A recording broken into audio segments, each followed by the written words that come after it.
Good morning, everybody. We'd like to call the Finance Committee meeting to order, please.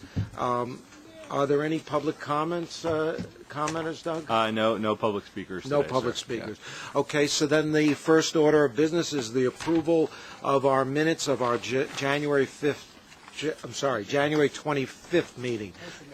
Okay, a second. And a vote, please. Okay, minutes are so approved. Committee work plan. Doug, would you please take us through it? Mr. Chairman, there are no changes to the work plan. That was very simple, so you took us through it. Okay. Next item, Doug, we'll stay with you with the budget watch, okay? Sure. I'm going to talk about 2009 results and then the January 2010 flash. The February report to the committee, it's sort of the first close of agency's 2009 results, so there's a good chance that many of these figures will change with the final audit, and those results will be reported in April. So first I'm going to talk about results versus the 2009 final estimate.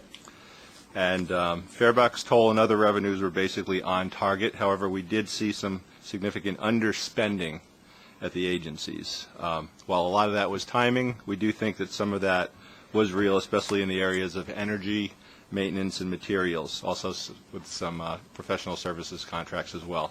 So we hope to see some improvement that would offer a little bit of help with us going into 2010. Doug, may I interrupt for a second? Sure. I spent some time on this with Doug and Dave this morning in a pre-briefing, and I think and I'm hoping that if you notice, we saved in the month of January $20.7 million expenses.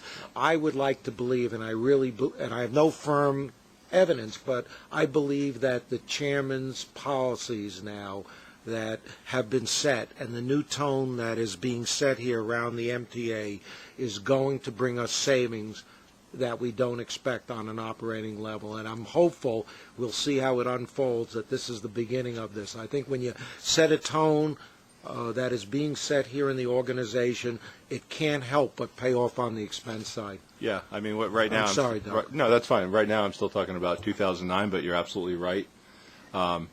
And if you just look at the book itself, you'll see there's far fewer procurements. Obviously, that message has been listened to and it's being implemented. So I'll continue with my analysis against the final estimate. We went through the revenues and expenses. Subsidies were unfavorable. A lot of that was timing with MTA Bus, but we did see lower collections on MRT of $18 million. And then MTA aid taxes of $13 million. That's the ongoing PMT issue that we have seen. Normally at this time we would compare also against the 2009 original budget, but if you remember the 2009 budget that was adopted last December of 2008 included a lot of additional actions for budget balance that included service reductions that ultimately were not enacted because of the aid we received from the state last May. In addition, that original budget assumed a 23% fare increase. Ultimately, that was reduced down to 10%. So what we did in our December reporting is we sort of did an adjusted or a modified budget, just so it would be kind of an apples and apples comparison. So the numbers I'm going to talk about really are against that modified budget and not the board-approved budget. Now the farebox, so I'll start with farebox revenue, which was $79 million lower than that original budget. And as you recall, during last spring we were reducing those revenues as the economy kept weakening, and those forecasts were incorporated into some of those stress tests that we were doing last spring and ultimately the July plan. So that's where you saw that drop. Toll revenue wasn't affected as badly. Comparing against that original budget, expenses were significantly lower because energy costs dropped significantly. That's about $110 million. We were able to save some money in maintenance and other operating contracts of $92 million, and professional services were $29 million lower. Offsetting some of those savings were higher costs for claims and pensions.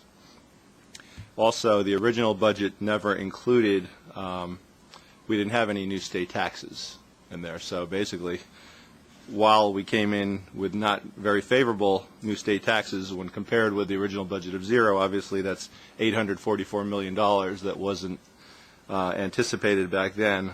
On the downside, we had real estate taxes that were $483 million unfavorable from those earlier projections, as that those revenues kept coming in low. And state dedicated taxes were $74 million, and that's part of that continual reduction that we talk about when we refer to the lost subsidies and state revenues. That's what I have to say when compared with '09. Do we have any questions on that? In that case, I'm going to move to the January flash. And basically, we're doing fine in January with the exception of the new state aid taxes. Passenger and toll revenues are on target. Expenses are favorable, like Commissioner Saul mentioned. Agencies are spending less. We see $21 million favorable. Debt service costs were $5 million favorable. A lot of that is timing, but there was also some lower rates. Real estate taxes were just a little bit unfavorable, $1.6 million, which it's really consistent with what we had expected to see in 2010. PMT, it's a little tricky. We did our best to try to calendarize those numbers and try to figure out would there be some catch-up from 2009. As you are probably aware, the state has reduced those estimates significantly, and these numbers seem to be coming in line somewhat with that. For example, in February, we anticipated $223 million in PMT receipts, and we received $200. We also received lower taxes in the other state aid, which is like the registrations and motor vehicle fees and things, taxi fees and things like that. But a lot of that we think is timing, and we think that most of that should be made up in March. But obviously we're going to be very carefully monitoring these taxes. It seems that that's right now, whereas in the last couple of years we were really interested in the real estate. This could be the thing that we pay the most attention to in the near term anyway. And that's really all I have for Budget Watch. And Dave has a few things he'd like to say as well. Yeah, thanks, Doug. As Doug referenced earlier, we had gotten new forecasts from the state earlier this month after our January meeting here. Those revisions, on top of the revisions that we had already talked about last month regarding the executive budget, create a shortfall of about $375 million in tax subsidies that weren't already planned in the 2010 budget.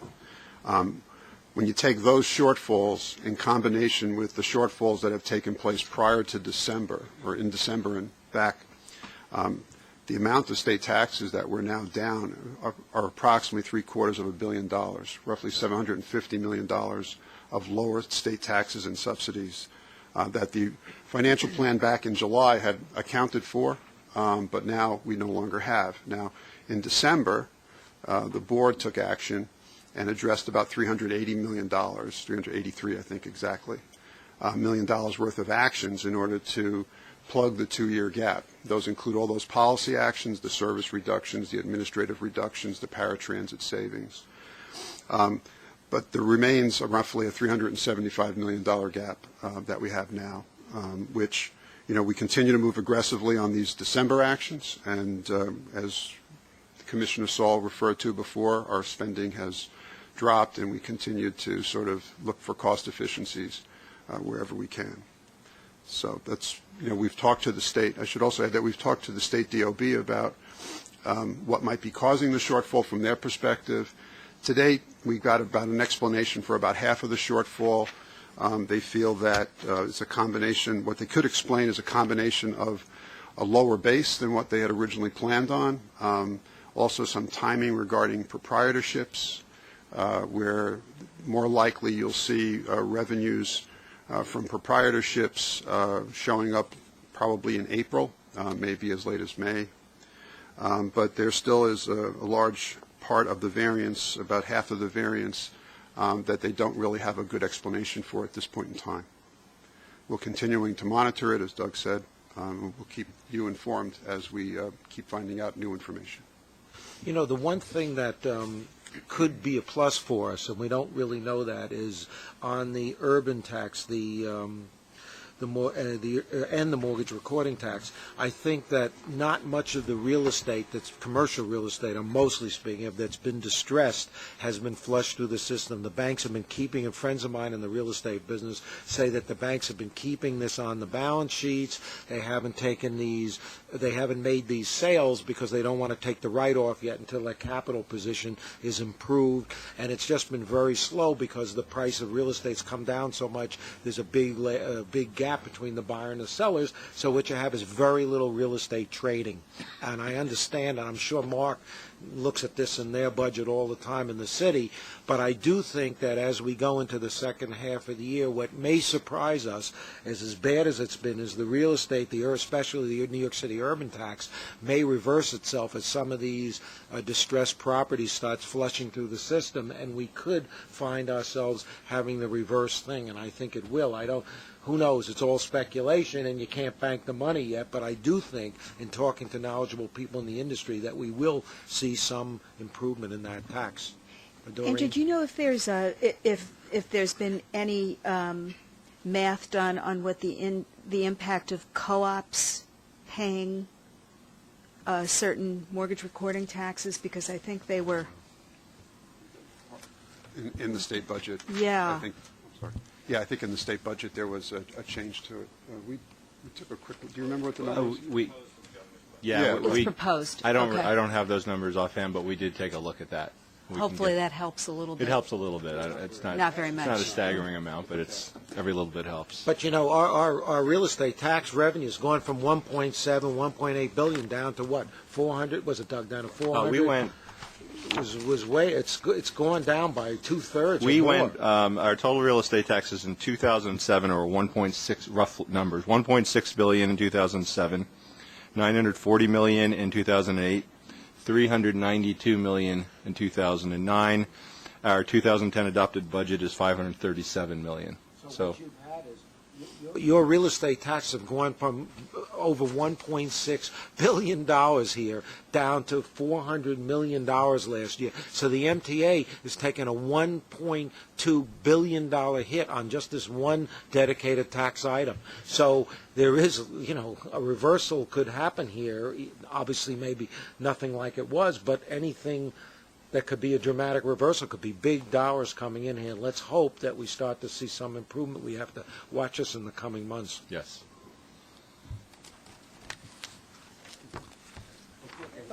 The next item, I believe, is Finance Watch. Pat? Okay, thanks. Finance Watch appears on page 15 of your committee book this month, and we do have a transaction to report. It's our Transportation Revenue Bond Issue 2010B.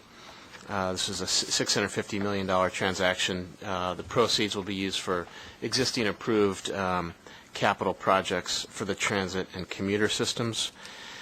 We structured the transaction to have level debt service, and so it has both a tax-exempt component and a taxable Build America bonds component, the larger piece, of course, being the Build America bonds of about $600 million. I guess this transaction was unique in the sense that we were actually in the market when we received this news about the state taking a new look at the payroll mobility tax forecast, and it caused us to put a sticker out on the preliminary official statement advising that the forecast for that particular revenue was going to come in much lower, or expected to come in lower than we had previously thought. That caused us to pause and make sure we were okay with the rating agencies, and we briefed all of them. As we reported, Moody's came back and actually downgraded the credit by one notch. We went from A2 negative outlook to A3 stable outlook from Moody's. Both Fitch and Standard & Poor's held their ratings.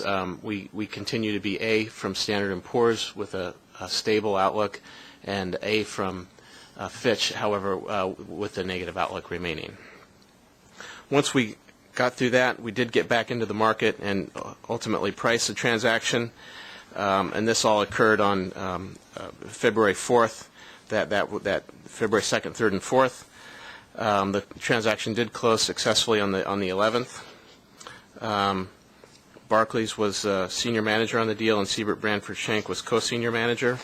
If you turn to page 16, you see we're adding some bond summary statistics to the committee report just to give you some more color on the transaction. If you focus on the combined column, you see the all-in TIC for this transaction was 4.3%, and that compares actually quite favorably to our budgeted rate of 5.86%. Again, when we build the debt service forecast, we use forward curve analytics, and that's how we come up with our rates. So on a present value basis, that's about 168 million savings compared to the budget. But just for your information. So. Two things, Andrew. First of all, Pat, you were pretty close to the blast in the fall when the first set of bad news from Albany came at us, right, just as we were going on the market with a bond issue, as I recall. Right. This time, we were actually in the market and had to, as you said, sticker or amend our disclosure to the market about what was happening. Correct. And Dave, you had just literally walked in the door, and you were faced with this, which even for a seasoned capital markets professional is an extremely daunting and rather terrifying thing to happen. So I really want to commend you for the way you handled it, for the way this team handled the rating agencies, and to say that you really made the best out of an absolutely horrific situation. So this should not be the normal way that things work, but you did a terrific job. And also to point out that all in TIC, our borrowing cost was 4.30%. That's got to be close to the lowest that we have borrowed fixed rate debt. I know we did have some shorter maturities in here as well with the 2010 B2s, but we're living in an enchanted forest, folks, with interest rates, and it's not going to last forever. The Fed raised the discount rate. We're going to start probably to see the short end of the yield curve move up relatively soon. They're saying August, but it could be sooner. And I hope we'll have a strategy in place, a contingency plan to deal with the auction rate securities that we have, the interest rate swaps that we have, a contingency plan. Not to say that we have to put it into effect, but at least to understand and know what our options are if, in fact, this market starts turning against us. Those are the only points I wanted to make. I'd just like to thank you for your comments and also point out that the team is a very large team here, including we have folks on legal staff and Pat's staff that all were part of that one little blast, as you referred to it. So. Yeah, I do want to mention Kathy McManus, who's a Wall Street professional that's on Jim Henley's staff, and she's spectacular. So we do have an excellent team here. So that concludes the report on the bond transaction. I would just note that we are poised to have two transactions come to market next month. One is the revenue anticipation note issuance that was approved last month at the board, and the second is an action item that you'll be addressing later in the committee work, which is. Is it okay, Dave? Can we do that now while we have it? Will you have to Sure. give your report? I think we should do that new bond issuance now, so we get out of the way. Okay. The staff summary and resolution begin on page 23 of the committee book, and this is authorizing issuance of $500 million of dedicated tax fund bonds, again, to be used for existing approved transit and commuter capital projects. This is just a normal new money borrowing. Again, both this transaction and the RAN would be expected to come to market next month. We're going through continued discussions with the rating agencies, and we expect that process to be concluded to get both of these in the market next month. What method of sale are you going to use? In both cases, it would be a negotiated transaction, just rotating senior manager assignments. I believe on the RAN, we talked last month that was going to be a Citigroup managed book running assignment, and this transaction would be, the DTF transaction would be J.P. Morgan running the books. Okay, so should we make the motion now? Do you want to? Unless there's any questions, I'm Okay, so we have a motion before us, please, which is found on page 23 of the finance book, authorizing the up to $500 million of funding for capital projects. May we please have a motion? Second, please. May, Jim? And a vote, please. All in favor? Okay, you have your authorization. Thank you. Pat, is there anything else that you want to talk about before we go on? No, I think that concludes my report. Anybody have any questions for Pat? So I think a typo that I'll show you later on. I won't take your time with it Okay. now. Okay, thanks. Anything else? Mark, everybody okay? Okay. Dave, go ahead. I think we have an information item, which is the February financial plan, 2010 through 2013, which was sent out separately. And as per tradition, what this really does is it takes the budget that the board approved in December, and if you recall, there's lots of below the line and policy actions and things of that nature, and it really just takes those and it incorporates them into the baseline budget, and then it calendarizes that so that we can do our monthly reporting. So there's really nothing new in here. The numbers don't change much at all. There's really not much to report, but this is what we will be reporting against going forward, and it also doesn't include any of the new news out of Albany or anything like that. So it's really just a redo of the December budget, so it's more user-friendly for us and the staff. Does anybody have any questions on that? I believe the next item then is the 2009 TBTA operating surplus, which you can find on page 37. And this is an annual event where it involves 5 resolutions. Number 1 is to certify and transfer $314,459,179 operating surplus to the MTA and New York City Transit. A second is to transfer investment income of $255,976 to the MTA. A third is to deduct from the operating revenues of the TBTA for its fiscal year ended December 31, 2010, the amount of $14,162,000, which that amount shall be paid into the necessary reconstruction reserve established by the authority by resolution adopted March 29, 1968. Also, we're asking the board to approve the allowance for operating revenue of the TBTA for its fiscal year ending December 31st, 2010, and to set aside into a special account an amount determined from time to time by such authority to help fund post-retirement liabilities other than pension benefits for employees. And to advance, the final resolution is to advance to the 2010 TBTA surplus per the attached resolution. I just want to say that the amount of these transfers are about $16 million favorable to the final estimate, and most of that is due to some lower expenses incurred by B&T in 2009. And that necessary reserve is just for the use of Triborough Bridge and Tunnel? That's correct. Authority. Okay. What's Yeah. in that reserve now, roughly? I'd say about $200 million. Okay. Thank you. Excuse me, what is post-retirement liabilities? What that is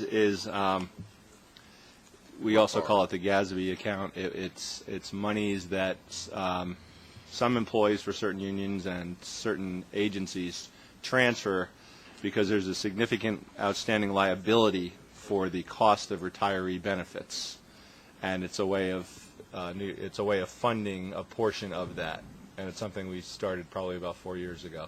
But It's it for says post- other than pension benefits. That's right. Right, it's other Other than post-employment benefits. It's the OPEB. Okay. Thank you. With all due respect to my colleagues, it goes without saying the annual resolution shift of money from the TBTA surplus to New York City Transit is far lower than deserved to New York City Transit. I was waiting for that. Okay, so may we please have a motion? Motion. And a second, please? And a vote, please? Okay. approved. Okay. We take the Next- Traveler's okay. money. Go ahead. The next item is mortgage recording tax escalation payments to Dutchess, Orange, and Rockland counties totaling $2,861,726. Okay, Jim made the motion. Jim made the motion. I'm sure Carl wants a second to call. Third and fourth, okay. Vote, please. Okay, so approved. Okay. Staying within MTA headquarters, we have a total of 9 procurements for headquarters with a grand total amount of $4,410,499. 2 non-competitive totaling $198,667. 6 competitive contracts totaling $4,176,032, and a ratification for $35,800. Motion, please. Second. Made. And vote, please. So approved. Okay. Going to the agency procurements. For Metro North, there are no items. For Long Island Railroad, there's an item on page 65. It's a non-competitive procurement for $6,700,000 for a rail vac machine, leasing and employee, and some labor costs associated with that. Motion, please. Second, please. And a vote. So approved. I must say, you'll notice that there are fewer procurements in here. Well, you have to understand, Charlie Monheim now is approving every one of these things personally before it even gets to our finance committee. Not that the finance committee obviously sees every procurement or nothing like it, but the ones that we used to get, some of those are being, let's put it this way, they're being reviewed before they come before the committee. So what you get here is been very closely approved by Charlie and his staff, and if necessary, the chairman. So we're seeing a very heavily audited, as I might say, procurement schedule. Go ahead, Doug. Okay. LI Bus has one competitive procurement for $322,000, $481. Motion, please. Okay. Second, please. And a vote, please. B&T, there are no items for B&T. And transit, the next we have a total of 2 procurements, 1 non-competitive, 1 competitive, for a grand total of $10,248,956. Motion, please. And a vote, please. So approved. There are no items for MTA Bus. Capital construction, there is 1 competitive procurement in the amount of $58,400,000. Motion, please. Second. And a vote, please. So approved. First Mutual Transportation Assurance Company, there are no items. That concludes Okay. our agenda, but we have an executive Right. session. So we have an executive session, please, and motion to adjourn the public meeting and go into executive session. Okay, thank you.